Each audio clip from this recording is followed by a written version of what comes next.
Welcome to Careless Coder. Today not a coding or electronics episode, but a special effects episode. We're going to make silent ice and safe glass using transparent rubber for a client. And I figured you may like this. Motherfucker! So in the movie business we get these very weird requirements, even weirder than in software engineering. Like we need ice that doesn't melt under hot lamps, it needs to look like ice, people need to be able to drink from it, and it shouldn't make a rattling sound when people are talking because then the shot is useless. If you hear the rattling in a shot of ice cubes, that's usually done with what they call Foley after the fact. So these make very little or no sound. And since people are consuming it, it needs to be non-toxic as well. So what is the only solution? A transparent platinum silicone rubber that has no hazardous ingredients. So today I will make those ice cubes for this client. And since this has a very, very limited shelf life, even when closed, I will create a couple of planes of clear glass that I will break off chunks, because there's always glass on a movie set that people walk through or stuck in their face when they were in an explosion. So that stuff is great to have then. And I will also create a thicker piece that I will break off in chunks of what we call safety glass. So we will tint it with a hint of green. For me that's a learning process, because this stuff is also new for me. With the global shortage of pretty much everything, you get what you can grab. And this smooth on rubber glass was the closest to the silly glass that I usually use. So it's for me also an experiment. So let's jump in and have some special effects behind the scenes fun. Experience have taught me that real ice cube trays don't really work to easily get them out. Now this SMD tray has these dividers that I can lift up and more easily get to these ice cubes. They will still tear here and there, but the success rate is a lot higher. Unfortunately, one of the files that I shot was corrupted, so I need to make do with the little footage that I have left. First we assess what the ratio is. This is 1:1 and this batch is $50. And it has a very limited shelf life. And you always need to start by really stirring them up properly. Now this stuff is non-toxic, but I always use gloves because silicone is sticky and gooey and gets everywhere. Ugh. So unfortunately the footage of me pouring the ice cube tray got corrupted, but I still have this shot where I pour the quote-unquote safety glass, which of course is the same process. I again mix up a batch, this time of 300 milliliters, and I reuse the stir stick in a moment. I'm not one that is very much worried about the environment, etc., but when I can reuse stuff, I do. Just like the packaging that you see that I will use as the mold, it's actually the packaging from the Philemon kit that we built 2 months ago. And I was like, that could be a great mold box someday. Well, foresight, right? So now I stir it up, and since this has a very, very low viscosity, the bubbles will rise out in the 16 hours that it will take to cure.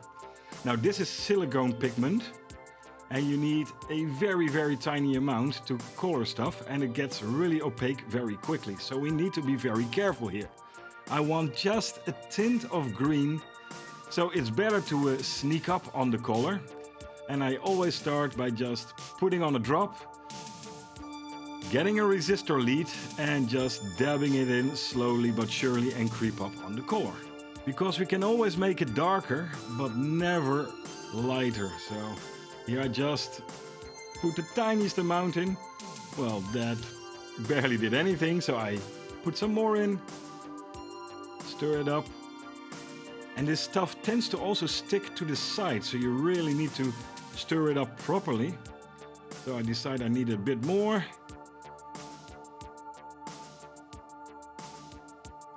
And I'm like, nah, this is not really getting there. We can actually use a drop.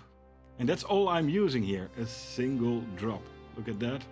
I'm very careful. Bloop, that's it. And now you actually see the tint coming. And as I said, it sticks to the sides. So you really need to scrape the sides. And look at that. Now this is the typical color of safety glass, right? It has a tiny hint of a green hue. And I will break up this glass into chunks. So we have chunks of safety glass on the ground, or you can stick it into people's faces or on their hands. And a green hue sells the effect, the idea that it is a very strong, heavy glass.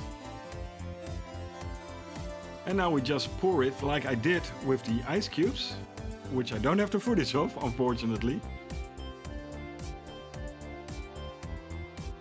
And as you can see, it just looks like the edges of an aquarium, right? This is proper coloring of this sort of material.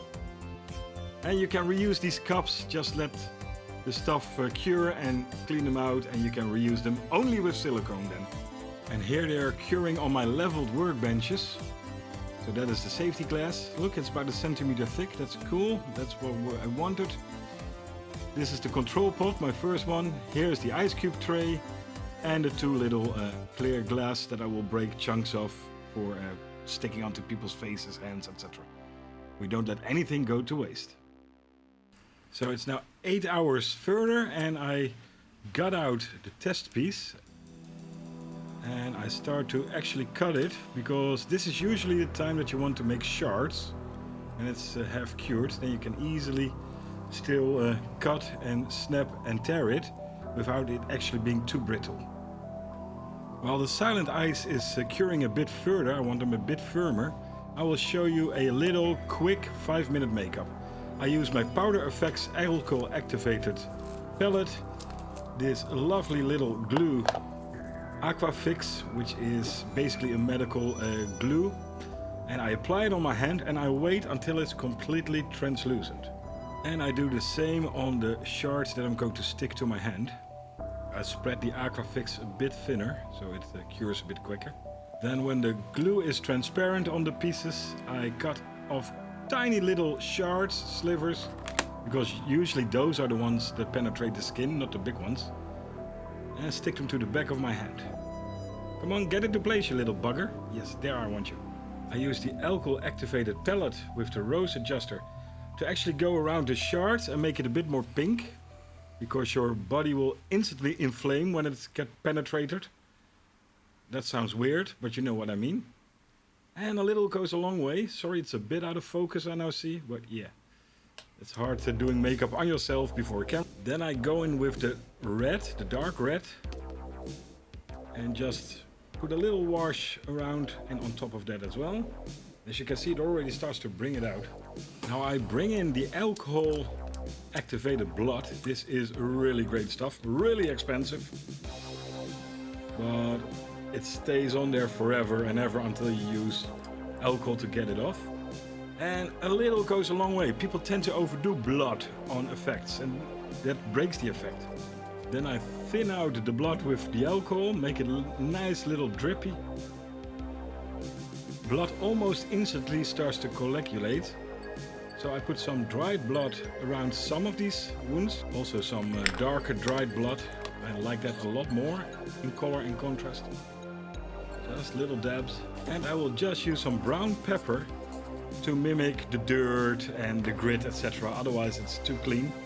Usually with an explosion there's always dirt and debris. I decided the blood needed to be a bit more runny. There we go. And here is the effect.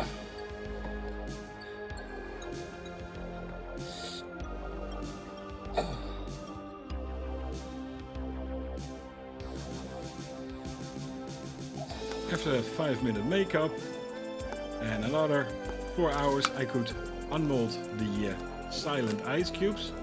And if you think that getting real ice out of a tray is difficult, oh man, this is hell compared to that. I know I can get 4 good ice cubes from this. These little divider walls, they make it a whole lot easier. Otherwise every cube would have been broken and torn, because this stuff is really fragile. It's basically a jello-like substance. And these 3 I usually don't get out because that divider is stuck. But there we go.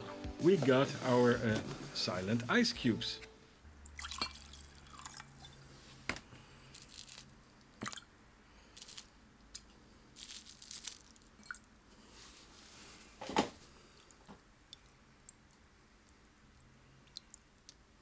There you have it. Silent ice. You don't hear any clinging against the glass, and you can actually drink it. What was this? Oh, the famous Kraus. Woo, strong stuff. And as you saw the application, it can also be used for stunned glass, to have shards that people can walk into or fall with the face into. You can actually do a makeup that they have the shards in there. So it's a very versatile little transparent rubber. I never used this one before. I didn't like the fact that it took about 8 hours to cure, to unmold, and 16 for completely being hardened. The Platzil that I usually use, the Platzil Silly Glass, cures in about 90 minutes. So on set, that is a lot better. But yeah, it looks convincing. It does the job, and I'm very happy with it. And I hope you learned something different than coding and electronics, because this is also engineering, and that's what this channel is about. So see you in the next one.